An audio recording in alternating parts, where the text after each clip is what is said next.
কথায় আছে না, মাছে ভাতে বাঙালি। একে বৃষ্টি, তার ওপর রবিবার, আবার ছুটির দিন।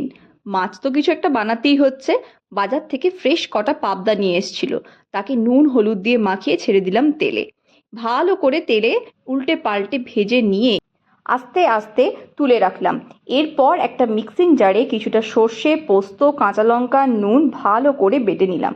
সর্ষের মধ্যে একটা তেতো ভাব থাকে, সেই তেতো ভাবটা পুরোপুরি কাটানোর জন্য লঙ্কা আর নুন দিয়ে বেটে নিলে কিন্তু পুরো তেতো ভাবটা একেবারে চলে যায়।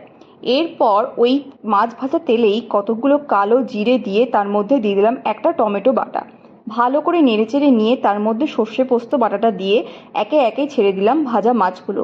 ভাজা মাছগুলো একটু উল্টে পাল্টে আলতো হাতে ভালো করে নেড়েচেড়ে নিয়ে তার মধ্যে দিয়ে দিলাম কটা কাঁচা লঙ্কা আর স্বাদ মতন একটু নুন।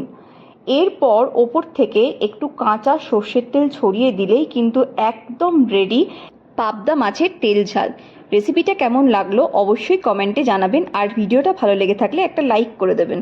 ধন্যবাদ।